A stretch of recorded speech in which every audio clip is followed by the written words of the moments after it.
Today we have the Ayatollah of fantasy rock and roller with us today, Adam Rank. How you doing, Rank? They look great in person, and I just can't wait till next year where we can pack it full of 25,000. Hey, Bob, how you doing?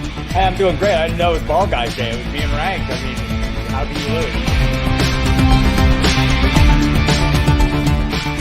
This is the Dynasty Vipers ViperCast.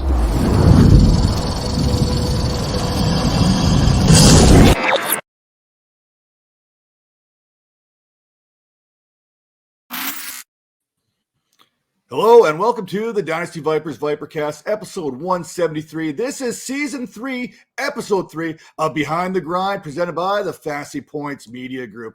As usual, Major Tara, they're usually here with me. They are not here today, but our guest, we have never seen our guest and Sam Howell in the same room at the same time. Just saying, because context matters. He is a 3-time FPPC top 5 finisher, the lead fantasy analyst and director of analytics over on Fantasy Life. Please welcome Dwain McFarland. How you doing, Dwain? Oh man, I am doing great. Man, that's a really good intro. I hope I can live up to it. But I appreciate you having me on. Excited to talk ball and all things related. You know, the best part about this show is not just the introduction there, but it's basically low-key Twitter stalking, right? Social media stalking, trying to get information. People call it research, but it's kind of creepy when you really think about it. When you bring a guest on the show, you kind of go a little bit deeper, maybe talk to some of their friends and get some stories. Some of the stories may come out a little bit later in the show. So just to keep you on your toes here moving forward. Well, hopefully it's just the good stories. We'll see. We'll see what comes to light. I may have some explaining to do. We'll see.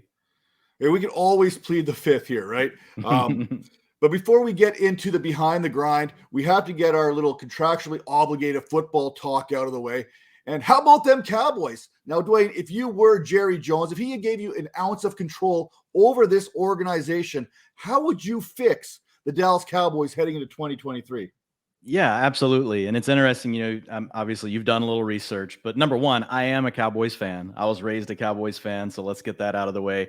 I do try to set it aside when I'm doing my fantasy analysis. I will also say that really like not being a fan as much now and being more focused like on fantasy and other things actually helps me. So when the Cowboys disappoint me, it's not as big of a deal. I can be like, well, my fantasy teams are still doing good. Or, kind of like what you're talking about. Well, I probably would have done this differently, with the Cowboys. But yeah, looking at Dallas, and they've already started making some of these making some of these moves, but they've got to really consider a few things. Number one, like they've already put the franchise tag on Tony Pollard. But I thought one thing that Kellen Moore really didn't do last season was unleash, Tony Pollard really in the passing game. Now, Kellen Moore has moved on. We've had Mike McCarthy come on the scene, and he's already said, yeah, I know Kellen just wanted to score points and throw the ball. Well, I want to run the ball. And it's kind of like, well, Mike, did you realize that actually you were, a pretty run-heavy team relative to the league, and trailing scripts, close scripts. It's kind of funny to hear him say those things. It does concern me. Does it mean he wants to slow down the offense? Because one thing Kellen Moore really did was, if you looked at the average time of clock remaining in neutral game scripts, it was number 1 in the league, meaning that they were getting more snaps in, running more up tempo. So we'll see what happens with that. But I think the big thing, again, for Kellen Moore, and I don't know if this is what really got him fired or not, probably more just Mike McCarthy wanting to take control of his own destiny. This is probably it for him, but was not getting Pollard truly unlocked in the passing game. And when you look at him, he really comps similarly to Alvin Kamara, to Austin Eckler. When you look at the underlying data points, yeah, the total fantasy production has not been there yet, but he's a guy that can work past the line of scrimmage if you look at his average depth of target. And that's something that we see with Kamara, with CMC, with Eckler. These are guys that and it doesn't mean they're going to be running 40-yard sprints, right? Yeah, they might run a bullet route, but it's more about angle routes, flat routes where you're getting beyond the line of scrimmage. You can create separation from linebackers, safeties. Pollard can really be a mismatch in that capacity. And so that's something they've got to unlock. That will also allow him to be a better part of your read progression. So if you're working behind the line of scrimmage, typically the quarterback's dropping back, and this, Matt, it's okay, my first read's covered, my second read. And a lot of times then it's just where's my outlet? Where's my check down? Or if you're a running quarterback, you just may be taking off. And so Pollard is really a guy you can do a lot more than that with. right? You can really integrate him into your game plan. And if you look at his, yards per route run, targets per route run, all those sort of things, like over his first 4 seasons in the league, again, those underlying data points, even though he hasn't been truly unleashed, really mirror the best in the game. And we'll see what the Cowboys do in the draft. Like, there is a lot of connection to them with a running back in the first 3 rounds. It sounds like they probably are taking a running back and a tight end, maybe a cornerback in the first 3 rounds based on the latest buzz I'm hearing from beat reporters around the team. So it doesn't mean, though, that they can't, even if they add a running back, right? I hope they don't do it in the first round. But if they added a running back in the 3rd round to help complement Pollard, I think he could still be fine, because really the goal would be, let's get him out there for all the passing work. And fine, you only want to give him 200 carries on the ground. I think that's okay. We would probably all welcome that, as fantasy managers. Remember, back in the day when Kamara was going nuts, he wasn't getting the 300, he wasn't getting anywhere near close to 300 rushing attempts. Even Christian McCaffrey, very early in his career, it was more about the passing game. And I think that's where Pollard can just be a huge factor for fantasy managers, as well as really giving the Cowboys another playmaker, because let's face it, right now, really all they have is CeeDee Lamb. When they moved on from Amari Cooper, Michael Gallup hasn't been healthy. Maybe Michael Gallup can be more than what we saw, but he's really more of a tertiary weapon in my mind. And then Dalton Schultz might be gone, so they've got to have someone else that can make plays. I was listening there about the whole running back position there. And it's kind of funny, Mike McCarthy, of all people, is talking about running the ball, because it really hasn't been his MO from his days going back to Green Bay. He's always been kind of the guy to want to throw the ball. So focus a little bit more on the run seems a little bit out of character for him, so to speak. But you talked about them possibly adding a running back in the 3rd round. And I would have to think the only way they're going to do that is by designating Ezekiel Elliott as a post-June 1st cut casualty there, which should save them some money this season, but it's going to add a bunch of dead money into 2024. Is that something that we could honestly expect to happen this year? Yeah.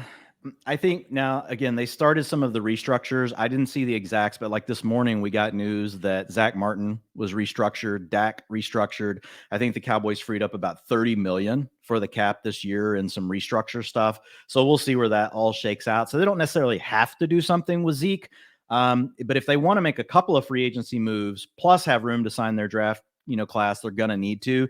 But the bottom line is, like, you just can't, I don't know. I don't know how you can stomach paying Zeke. And look, I liked Zeke early on in his career, but I think where we are now, it's just tough to stomach, even if it means moving some dead cap over $16.7 million against your cap this year.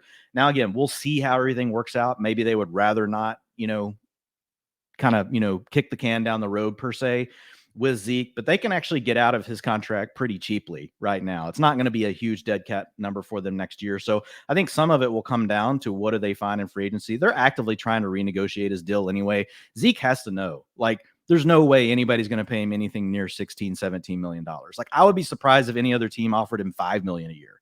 Like, I think Zeke's more like a $1 to $2 million min type player now. Now that's a big kick to that's tough to take, right? Like, to your ego. Like, I get it. Like, once you've been on top of the world and all of a sudden life comes at you really fast and you've got to kind of be like, oh, wow, like, really, it's this big of a step down. But I think Zeke will ultimately be forced into it. I do think the Cowboys like him more than the rest of the league. So they might find some middle ground on it. But if I were them, and I don't mean this to sound bad, this is nothing against Zeke, I would just be moving forward. I feel like he's a replaceable player at this point, and you can get someone cheaper. Like, if you get a 3rd round pick, you're going to be paying him way less than Zeke. And there's a chance, right, that you still get that upside that they turn into a great player later down the road. Zeke's arrow is pointed in the wrong direction. So if I were the Cowboys, I would just go ahead and move on from Zeke. Especially after what we saw from Tony Pollard last season. More explosive, bigger plays down the field. And you mentioned that other playmakers, maybe in the passing game, opposite of CeeDee Lamb, some guys who's going to stretch the field. One of the things we noticed there, especially at the beginning of the year, when we saw a little bit of CeeDee Lamb struggle, is because Dallas didn't really have that field stretcher kind of in place. So maybe in the draft, this is where they get a cheaper option that can stretch the field and do what Michael Gallup was supposed to do, which he did not do, which should open things up for this offense kind of moving forward. Oh, yeah, man. I think that's a really good point. And I think they kind of miscast Gallup.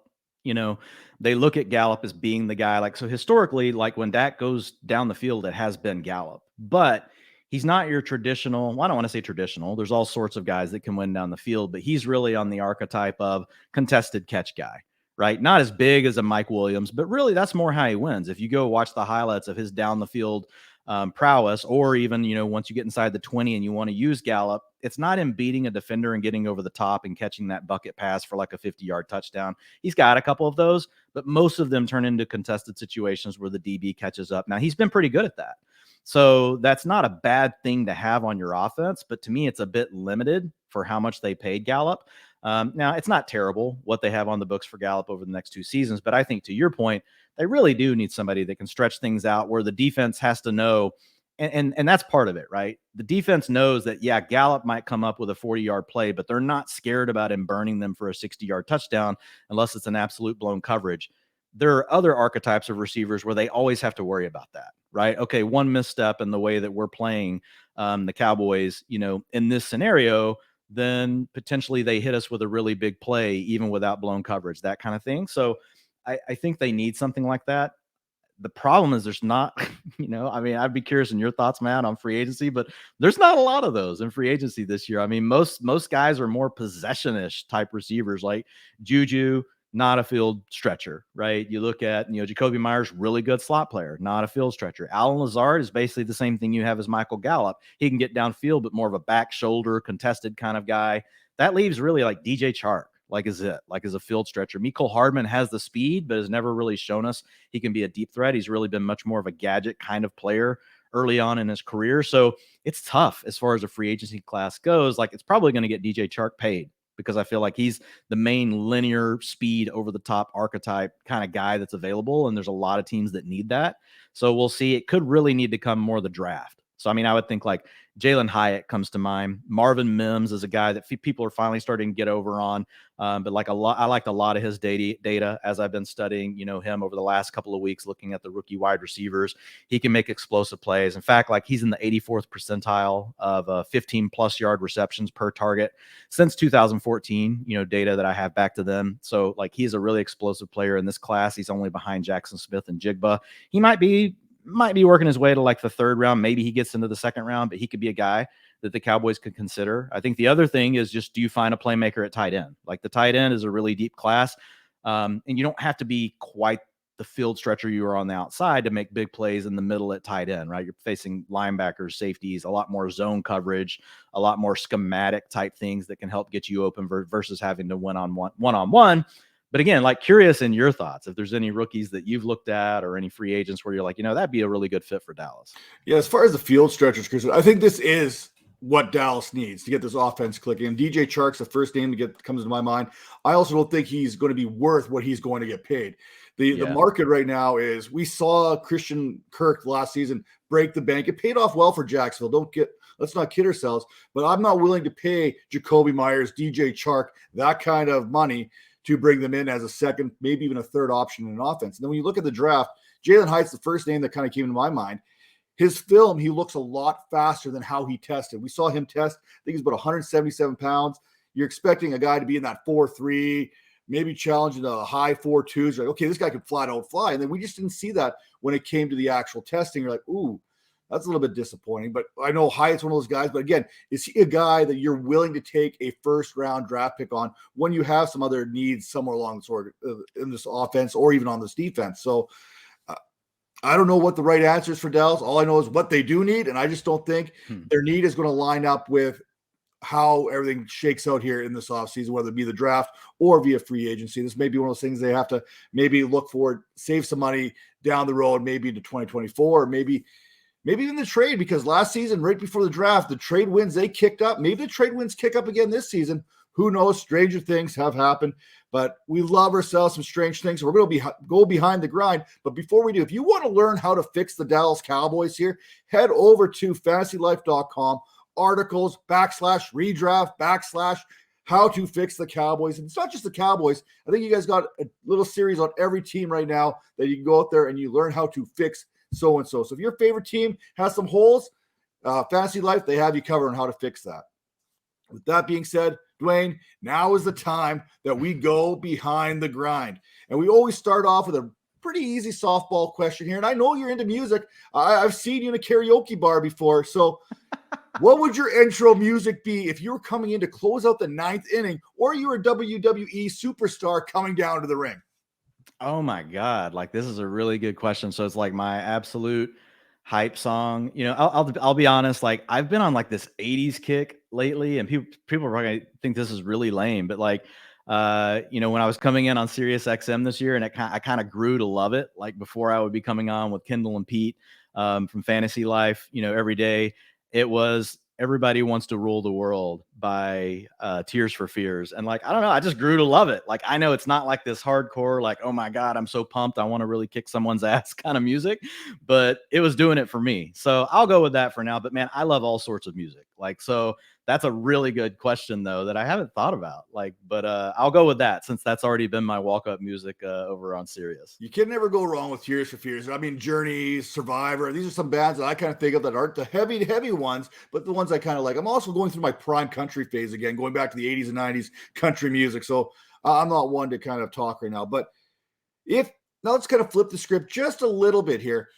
And because I know I saw you in Canton at that nice fancy karaoke bar that they had here, first class type watering hole. And where we all showed up and they had the one bartender. They had the one bartender and you could not Poor even guy. move. It was shoulder to shoulder. But somehow, some way, Mr. McFarland and Mr. Harditz found a way to go out there and headbang to just about every song imaginable out there. So if you were to go out there and sing karaoke, what's your go-to karaoke tune?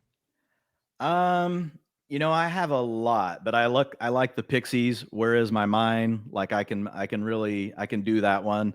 I like to play guitar a lot and sing and do stuff. So there's a lot of different ones I could do, but like that, like if I'm ever just completely put on the spot, like I'll go with that one. And it's fun because I kind of change it up a little bit, but it's like a rock song someone wouldn't really, expect you to sing. I had a great time, I will say, last year with Pat Carrain. We were singing in the middle of the karaoke bar, and Pat's got like some really good pipes, I have to say. Like not only is he a millionaire now from Underdog, but like he's got a really good voice. So I enjoyed that as well. So then I got to know, because I've seen all these guys kind of at the karaoke bar. Who's the more negative influencer? Who's going to get you in trouble quicker? Brian Drake, Ian Harditz, or Pat Carrain? Oh, probably Brian Drake if you're going to get me in trouble, but maybe Ian. Ian's more that young, fun-loving, screw it, let's just do whatever attitude. Brian, is a little more, I think, devious. It's like, hey, how do we do something funny? How do we mess with something that would probably be more likely to get me in trouble than Ian? So yeah, I would go with Drake. All right, you know what? You can't go wrong with that. I love the Drake. I don't hate the Drake. I love the Drake. Unless he gets me in trouble. Great. The Drake is great, and I may have talked to him ahead of the show too. So just a little heads up. Oh on boy, that. Yeah. See, yeah. But now, he's gonna get me in trouble. See, he's gonna get me in trouble before this is over. All right. Exactly. That's how we roll here. That's how we roll. That's how investigative reporting works out here. Now. Now, growing up in Texas, I mean, I can make the assumption that football was probably a big part of your life somewhere along the way, but how did you get into sports, and how did sports develop you as a youth? Yeah. So it was just a real connection that I had with my dad. I mean, we still have it, to this day, but like I grew up in a family that, my grandparents went to church every Sunday and my dad would go all season, which meant I was going. And until Cowboy season got there. And then all of a sudden I'm like, Dad, why are we not going to church? Like, we got to watch the Cowboys. We might go to like Sunday school, right? And come home. But, and this was it was kind of cool because when I first really started watching the Cowboys with my dad, they went 1-15. And so it was the beginning of the Troy Aikman era. It was the beginning of the Jimmy Johnson era. And so it was really cool to get to be part of watching them go from 1-15, working their way, to basically a middle of the road 7-9, 8-8 team, to then all of a sudden losing the next year in the playoffs to the Lions, and then the next year going to the Super Bowl. And so it was just kind of a cool experience for me. I was in high school when all of that was happening, so that kind of dates me a little bit. But I would watch the games every Sunday with my dad, and I was always impressed with how much he knew about the game. I was always impressed, like how he would always know when there was a holding call before the ref would throw the flag. And like, he could just see the whole field, like it seemed like to me, right? He knew if there was a pass interference, he knew if there was this holding call, he knew they needed to use play action and try to push the ball down the field. Like, he was ahead of his time. I tell him now, I was like, Dad, like, I know you're not into all these analytics and everything, but like, there's all this stuff about play action and everything now. And I was like, you were saying all this back in the day when nobody else was saying it, but he would talk about it, freezing the linebackers and creating space for the receiver. And so I just fell in love with the game, like schematically. And I wasn't a very good football player. I only played 2 years of my high school career. I played baseball, but football was always I was better at baseball. I was better at other sports, but football was really like the sport I loved. And so I was not someone that was, big enough or fast enough to like be, first string on varsity, but it never killed the fact that I just loved the game. And, the Cowboys becoming good at the right time and that connection with my dad, like really just cemented it. And it's never left me. It's always been my first love as far as sports goes. I love the mention of your father, because usually I save tidbits of, can you give us some advice for a little bit later on the show? But I feel that now is a good time to bring up this. So how do you handle, or how do you feel about your dad being a bigger YouTube star than yourself? I heard someone say that your dad's pretty big when it comes to YouTube. Oh, my dad doesn't even know what YouTube is. So I don't know. But if he was on YouTube, he would definitely be a bigger star than me. Now, if my real dad had a YouTube channel, it would really be something. It would be hunting. You would be seeing like Night Scope and we had a week off at Fantasy Life right after the Super Bowl just to kind of recharge, because we do a daily newsletter. So, I mean, it's we're grinding on content every single day between myself, Pete Overzet, Kendall Valenzuela. And so we had a little week off and it was nice. And my dad was like, hey, come with me hunting. And I'm not a big hunter. Like I used to hunt when I was young, but I really, I'm kind of a wimp. Like I don't want to kill anything, but I'm not going to kill his vibe. I will go with him, and I love to get outside. But like the whole time, like, so we had to get into the blind at like 4 a.m. Then we couldn't leave it until 10 because he's got this cool night scope, and we were hog hunting. Like, so in Texas, there's a big problem with feral hogs, and that's his thing right now. He wants to kill it. Deer are out of season, but like he just kept showing me his night vision camera, and he's got this tech all figured out where he puts it on his phone. So I'm sitting there watching his phone, and he's watching down at the feeder, and I'm getting to watch I get the pure joy of getting to watch all the deer and nature in the middle of the night. I have no clue what's going on in front of me, but he's got his night scope camera working. So he's very into that. But it was great, like just to get to go spend time with him and just get outside, like touch some grass, as the kids say. It was great for my mind. And the thing I love the most about getting out there, Matt, like, is just you seem like you might be a rugged guy that likes to get out and do a little bit, but like, man, just the stars when you get out away from the city, like, just, man, you can see them all. And it's just like, I don't know, for whatever reason, like that always just centers me. Like, just, he's out there wanting to kill something, and I'm just looking up. I'm just like, oh my God, like, look at this. Like, this is amazing. It's funny, those little things that you take for granted, right? I mean, I've lived in the city now for a few years, and you don't really see the stars like you used to. But I grew up in a town of about 300 people, no traffic lights. I think we had one stop sign where I grew up. I'm not even sure it actually meant it. It might have been a yield sign. I'm not too sure. But yeah, you had the stars. It's a different atmosphere altogether. Now, I'm going to blame Drake again for this one, because he may have mentioned something about your dad being a YouTube celebrity. So he's probably using some sort of inside joke that I'm not picking up on in the moment, but it still led to a good place. We're good. Hey, nothing wrong with that. After the show, you'll be like, oh, yeah, okay, there we go. That's what it was. Yeah. Or we'll just call Drake, like, what are you talking about, man? And then you're probably messing with both of us. Let's be honest. Now, we talk about this, and there's all kinds of paths and different roads that we take to get to where we are. Now, can you just talk about a decision that maybe changed the trajectory of your life? Yeah, I mean, I think, our really where we are is like, it's an accumulation, right, of multiple decision points. And there were a lot of important ones, in my life. But if we're specifically trying to tie it back to, what I'm doing now, in fantasy football, I would say, like, I've been into fantasy football for a really long time. And so I've always liked to play. I've played in a lot of mid and high stakes contests. And, so a lot of my research originally was just to try to win, right? And to try to, win as much money as I could, be as competitive as I could. And then I really decided, it was in 2018, I was in the corporate world. I was working in data and analytics for a healthcare organization, and I was running the supply chain team for data and analytics. And so we worked with all these hospitals, and like, I loved what I was doing, but I was just like, like, I just want to take this opportunity. I just want to take a chance, and I want to really do something that I love. And I thought a lot about content creation, and I was working a lot. And so I had also been pretty fortunate, like to be able to make some decent money, set some money aside, all of that. And my wife and I, like, we kind of had a number in our mind. Like, if I was able to get to X, like, I would take a sabbatical. And so that was the big turning point for me. I took a little bit over of a year sabbatical, stepped away from the corporate world, and that allowed me the space. Number one, it was to just reconnect with my family. This was before my son was going to college. So we traveled, we went to a lot of different places, did a lot of things as a family, and it was great. Like, time I would never give back. Professionally, though, what it gave me an opportunity to do, because I was working so much, is it just gave me a chance to really, like, without my mind being clouded by all the other things I was trying to do, like, focus, on content and what that might look like. And that's when the utilization report hit me. I was just looking in the marketplace at, like, okay, here are all the things I'm trying to do. What are the gaps that are out there? What are questions I'm seeing people try to answer? Like, and is there a way, like, to potentially, solve that? And that was like the genesis of where the utilization report came from. And it gave me, and I got a great opportunity right away to work with Matt Waldman. So he was, like, getting to work with Matt early was a really big thing. Like, and he was very helpful to me in my career. And that's one thing I'll say, like, about this industry. There's so many supportive people, right, that are willing to help, and a lot of people that are willing to pay it forward because they've had that happen for them.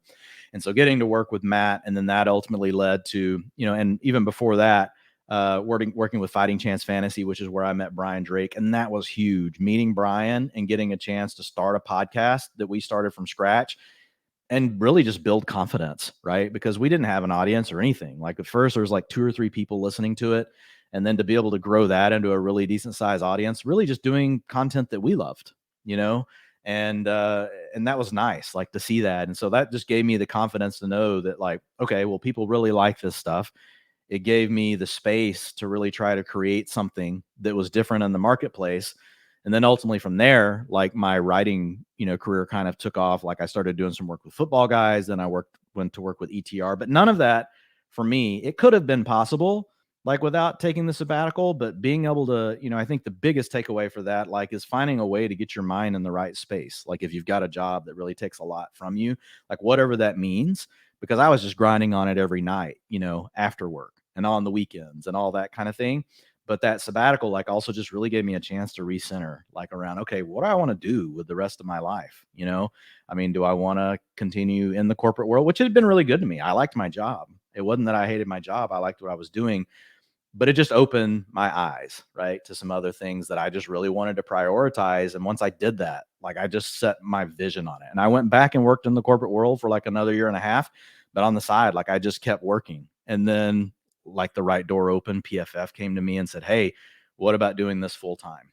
And so we were able to do that. And again, a lot of it goes back to, like, financial stuff, like thinking ahead, like, and giving yourself a chance to have an opportunity to do this type of stuff. So, but the sabbatical was really a huge thing for me. And I know that's not possible for everyone. So again, like, I think the bigger takeaway is, like, trying to figure out the best way to give yourself that space to really reflect and think about what it is you want to do, and give yourself a chance to, like, do something really different, in the fantasy football space. I really like what you're saying there, because in this whole series that we've done now, this is season 3, 2 of the common themes have always been, when people are asking for advice, 1 has always been go for it, and 2 has always been be niche, right? Find that niche out there that kind of suits you. And it sounds like you're able to kind of do both there. You're able to take that sabbatical. And as someone myself who works 40 hours per week and then does everything after hours, then you're grinding, then you're up till 2 o'clock in the morning, it does wear on you a little bit there. So I totally get that. But a lot of people, they're scared to go for that because of the financial securities that they already have there. So the fact that you were able to take a sabbatical, check it out, and then probably go back probably helped you make a decision there for yourself. And then the being niche part there, that utilization report, that was kind of what really got your name out there to PFF and these other organizations. So how did that utilization report, you kind of touched about what are people looking for? How do you find your niche? How do you find what people are looking for that's not already out there right now? And can you still be niche today? Yeah, I mean, I tried to be true to myself, right, first. And that was kind of back to the centering part and saying, okay, like, this is the way, this is what I'm drawn to. This is what I'm really good at. This is where I think I can contribute in this space. And, I would just alter it slightly versus niche versus, like, allowing your passion to push you towards an area, right? And then thinking, asking yourself the questions, right, around why are certain things the way they are? Questioning certain things, that are in the marketplace today. A lot of the best things that have come from fantasy here recently, in my opinion, have come from, some of the younger, really creative minds challenging the norms, of what things we've always done.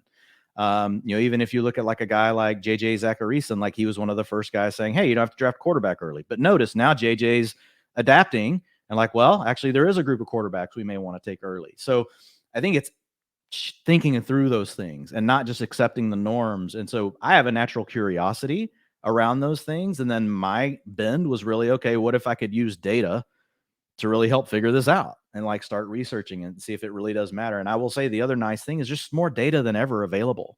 And it's not just data around utilization and players and teams. It's around, how you structure your team in best ball. Like think of all the things we've had that have gotten so much better in fantasy over the last 5 years because of like the best ball think tank, really. Like, and that bleeds over into your season long. Think of all the things we've learned about evaluating prospects for season long because of the way that a lot of the people, the early folks in the dynasty community really started trying to think differently, not just speed, but, speed scores, right? Adjusting for weight. So there's so much stuff out there, and it's just about thinking, okay, like, is there a better way that we could be doing some of these things, researching it? And I will say, like 80% of what I research doesn't turn out, but I still enjoy the journey, right? Of figuring out, like, is this something that matters or not for fantasy? And it makes it even that much more worth it. Like when you do come across the thing that you're like, whoa, like this could be really, something that is not out there today, or it's a bend on something that is out there that's really different, that answers a new question, or really just challenges like an old way of thinking. Yeah, it's not like the days where targets were considered an advanced stat anymore, right?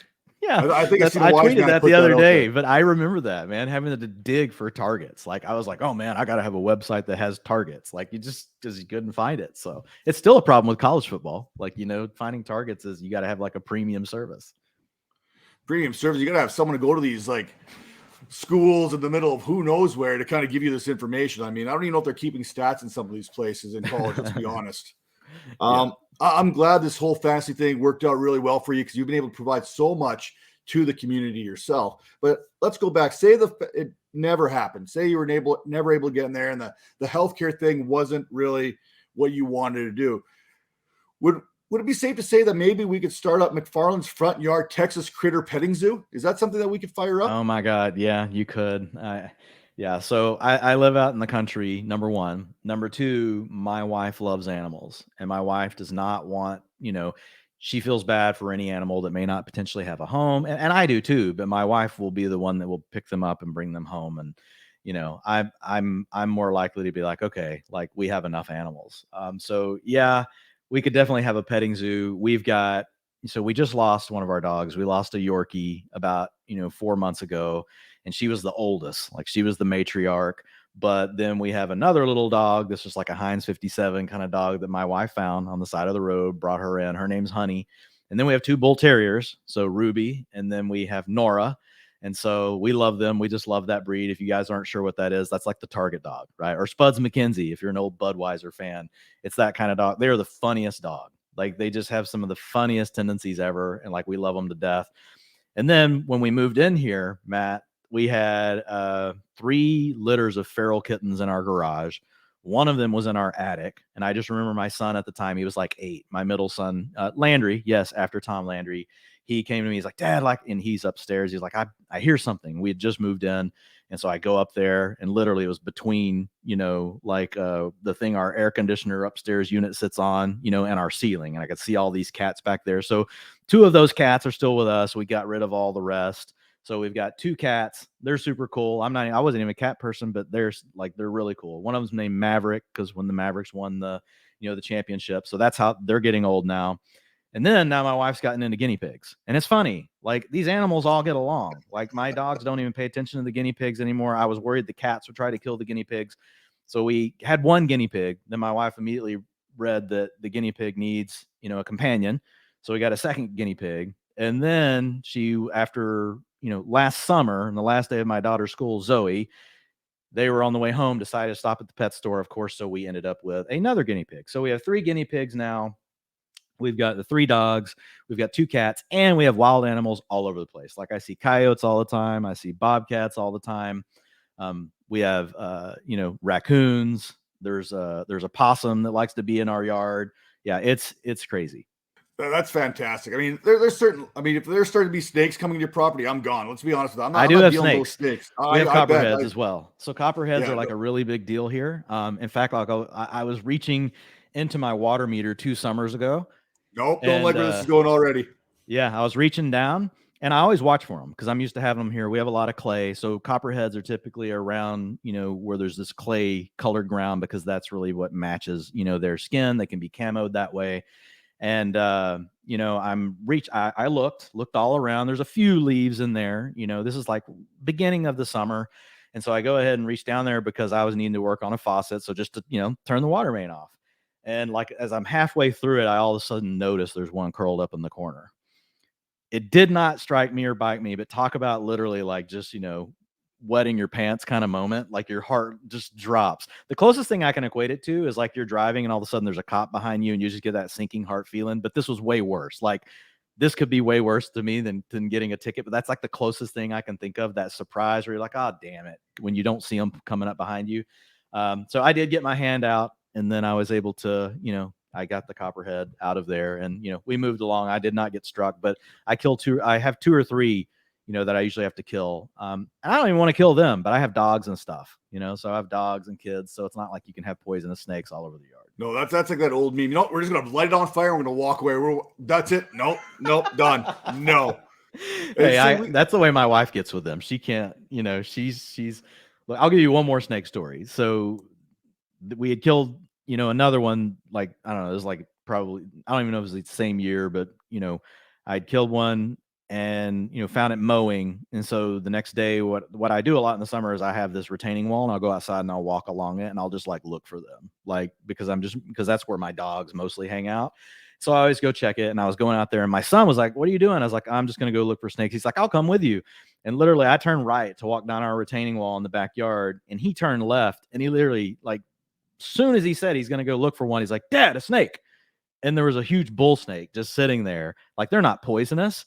And I was going to let him live. Like, I was like, okay, dude, like I'm just got a rake, and I was just trying to get him off the lawn, and he started attacking me. He's coming straight at me, way more aggressive than any copperhead. He's striking at me, and I'm like, what the, like, this snake has lost his mind. And I even ignored it at first. I stayed calm. I tried again to get him on it, and I was just going to throw him over our fence. He struck at me again. I was like, okay, man, like, I can't, you're just too aggressive. You're too hyper aggressive. I'm going to have to get rid of you. So yeah, I tried. It's funny because kids, they're not scared of anything, are they? I mean, I remember we used to go, we have the rattlers up here, and they'd be always by the train tracks. We'd always cross. We'd hear the rattle. No big deal. Now, no, not dealing with that. Not happening. Now, I do want to kind of go turn this back into fantasy a little bit more here, talk about the industry a little bit more. What are some of the biggest changes that you've seen, not only in the industry, but yourself over the last few years since you've gotten into it?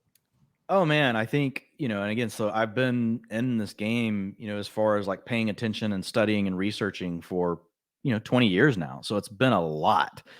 And I will say, with each evolution of a new kind of fantasy that you can play, there is really a hive of people that seem to form around it.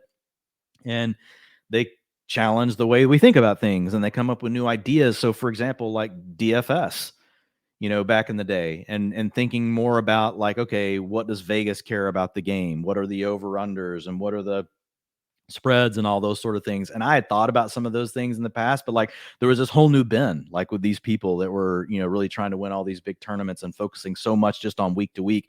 And it really helped me elevate, like, thinking about processes for setting lineups, right? By thinking more granular the way a DFS player does. Then I think, Dynasty, again, like I mentioned, a little bit earlier, but like the way we really think about, rookies and profiles and, archetypes, all those sort of things, I think really stemmed beginning with Dynasty and some of those really innovative Dynasty minds. So that's been stuff that I think our evaluation of rookie prospects today versus where it was 20 years ago, it's light years ahead. Even versus 10 years ago, like what we're doing today, like is so much better.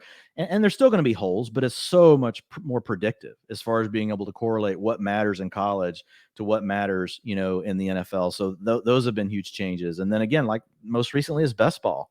And best ball is like a real, what I love about it is like the roster construction strategies, right? We had always thought about roster construction, but you know, the advanced thinking, right, to week 17, all the little things like that have come up from it. And I just feel like our game's so much more complete because of all these different ways that we play it now. Like we can be better at setting lineups. We're better at evaluating prospects.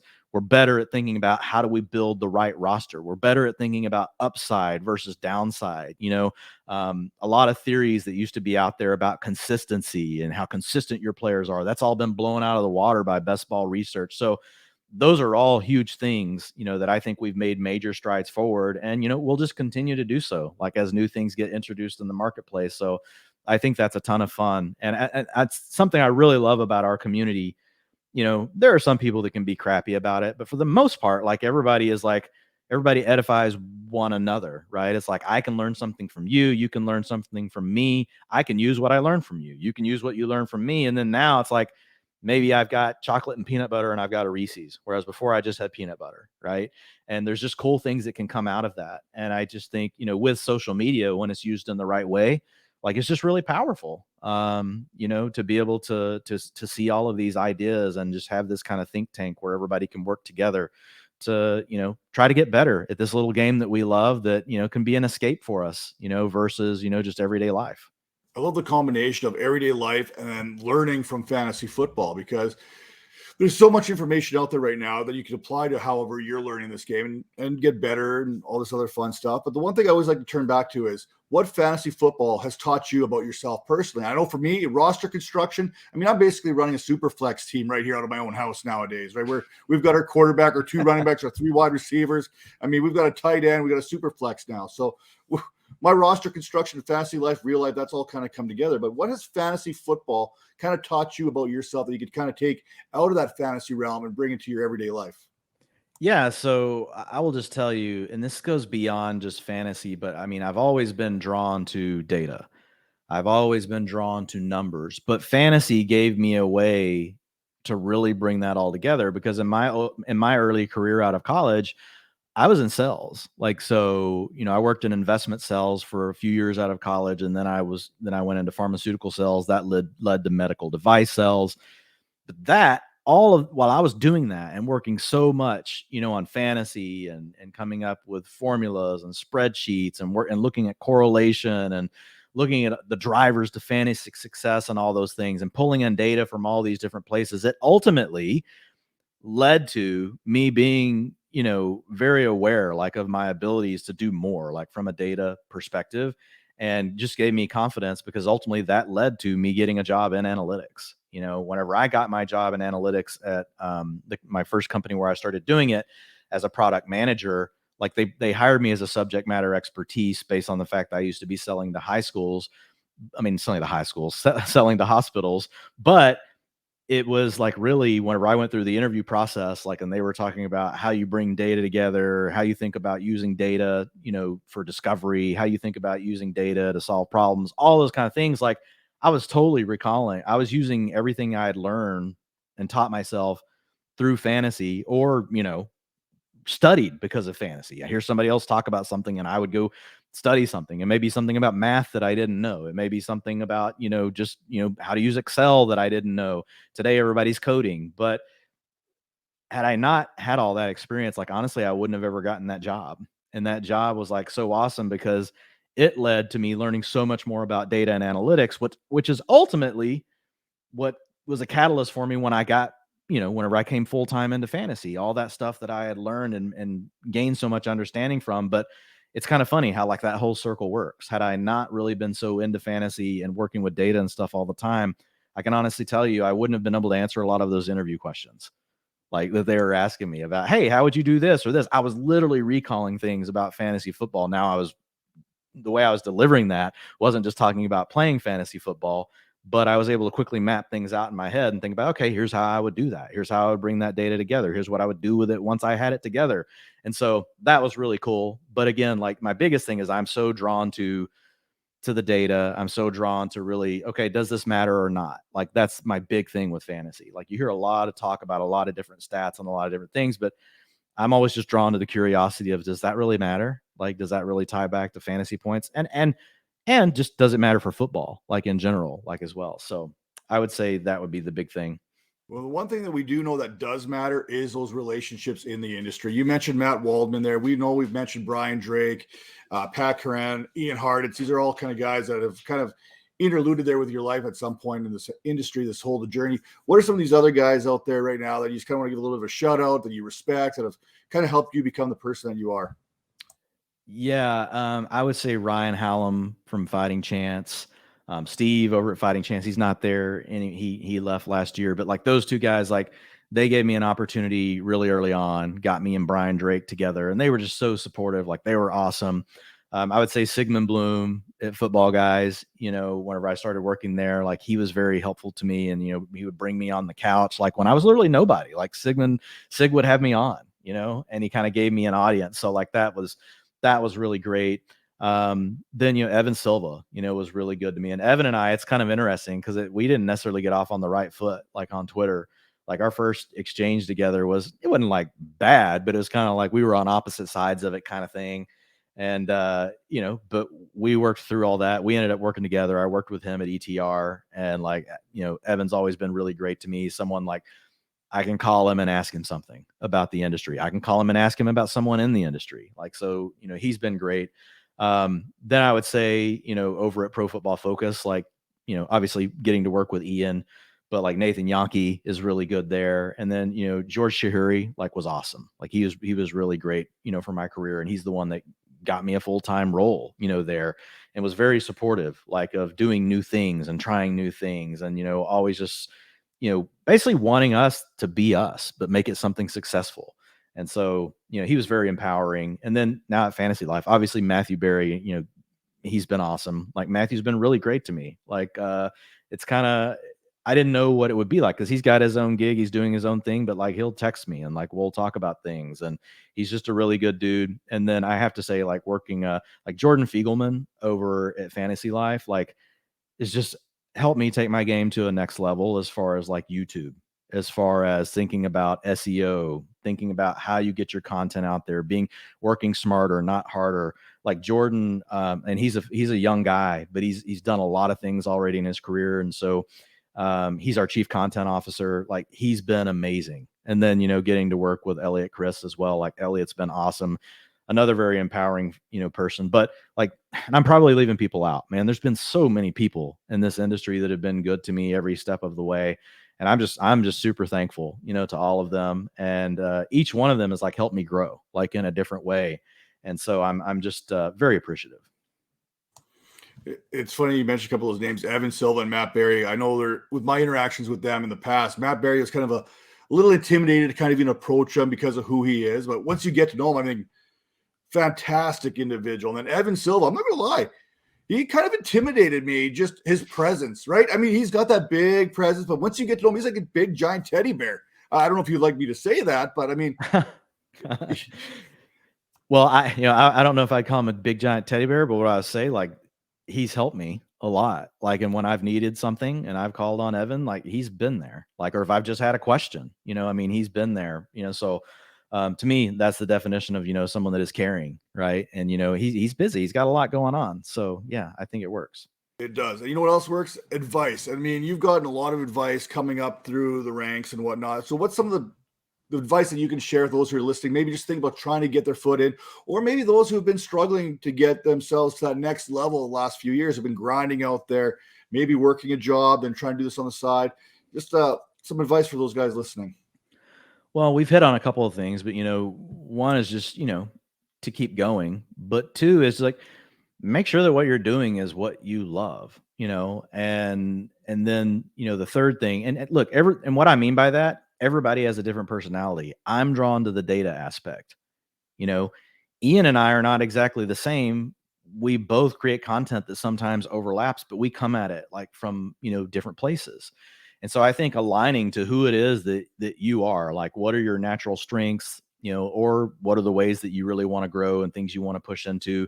But I mean, everybody is, has their own strengths. And so finding ways to leverage those, because the one thing I've always been very leery of is you don't want to get big in a space, any space. Like I wouldn't want to have a lot of success, but not be able to just be yourself. Then you would feel, trapped. So being yourself, not trying to be what anyone else is, or not looking at anyone else's success and saying, hey, I'm just going to match that. Yeah. Take things that people do that match up with who you are. And, you can assimilate those things together to really come up with, where you want to take your career.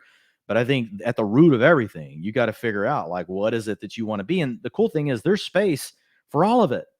There's some people that really know data. There's some people that really know football. There's some people that really know film. There's some people that like to go galaxy brain, and not everybody is good at all of those. Like there, and people have found their way in this space, but being okay with that and aligning that really to like your personality, to what you naturally gravitate to, in your life. And for me, like I said, that happens to be data and that sort of thing. That's not the same for Pete. Pete Overzet, he cares about the data. He wants, someone to tell him about it, but he doesn't want to do all the research. Like I get natural joy from loading new data in and figuring out, does this matter or not? Like, whereas Pete, like he uses his humor, he uses his ability on camera. Like, so, I mean, we're all different, and just find your bend. And then the only other thing I would piece together with that, you kind of hit on earlier and we talked about it, but again, like just think from a standpoint of like problems, think from a standpoint of what things, aren't in the market, things that are in the market, and what are questions you have, and seeing if you can solve them. And that kind of ties back to the niche thing. But I will say, like, as you think about things like that, try to, you don't want to limit yourself too much. You want to make sure that you can apply. Utilization, what I loved about it is it was something that I could apply broadly. It could work for thinking about, season long. It could work for if you're, managing a dynasty roster. Utilization can apply to everything. So if you're trying to think about your market, which does matter, like you want to think about something like that as well. Right. So, I mean, and it doesn't mean don't go chase something down that's super niche. You can, but that doesn't mean you're limited to just that either. Right. You can have the next thing that you come up with as well. So there's just different ways to approach it. And then one last bit of piece of advice, maybe a little bit of utilization here. Now, I try to get some parenting advice here. And unlike fantasy football, there's rules about putting your own kids on the waiver wire. I mean, apparently the law and stuff, they kind of frown upon that here and there. But what is some best Dwain McFarland parenting advice that we can share? Oh man, like, kind of goes back to what we were just talking about and the advice I was sharing, for people to figure out genuinely what it is that they want to be, and not just what they want to be. What are you drawn to? Like, so with your kids, what I will tell you, I've got 3 and they're all very different.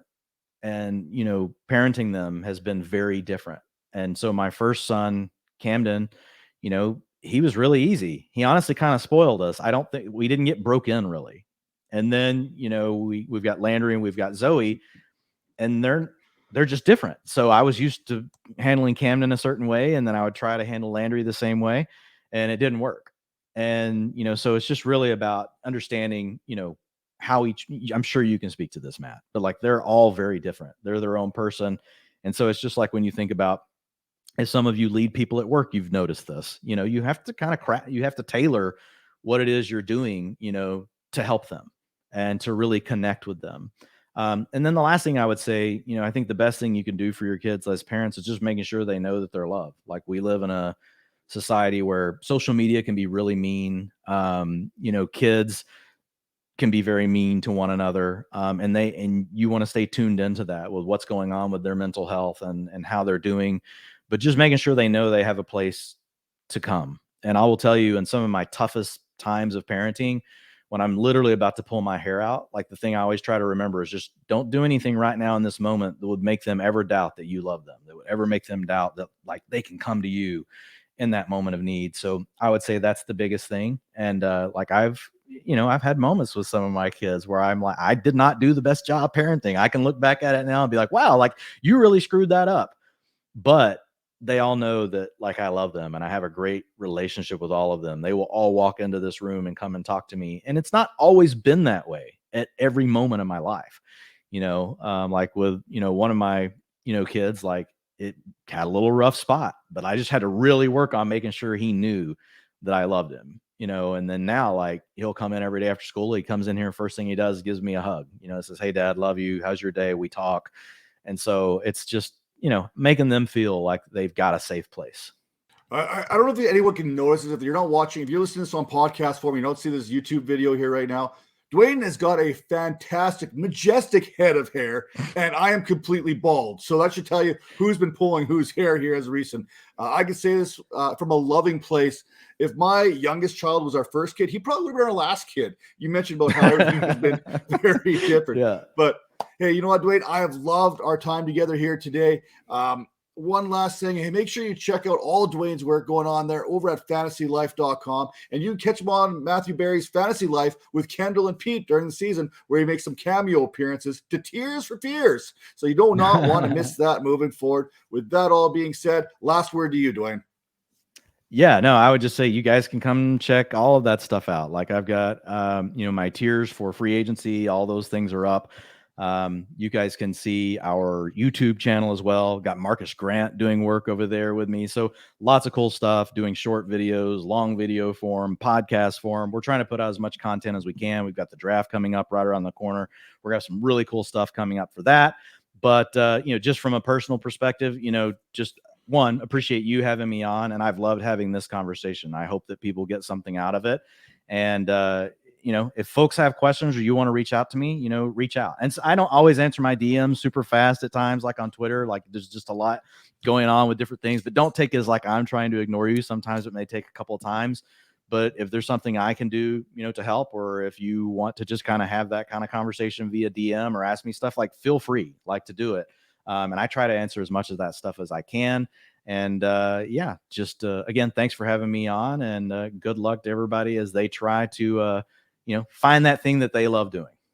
Absolutely. And for Dwain, I'm Matt Donnelly, and this has been Behind the Grind, presented by the Fantasy Points Media Group. We'll see you next week.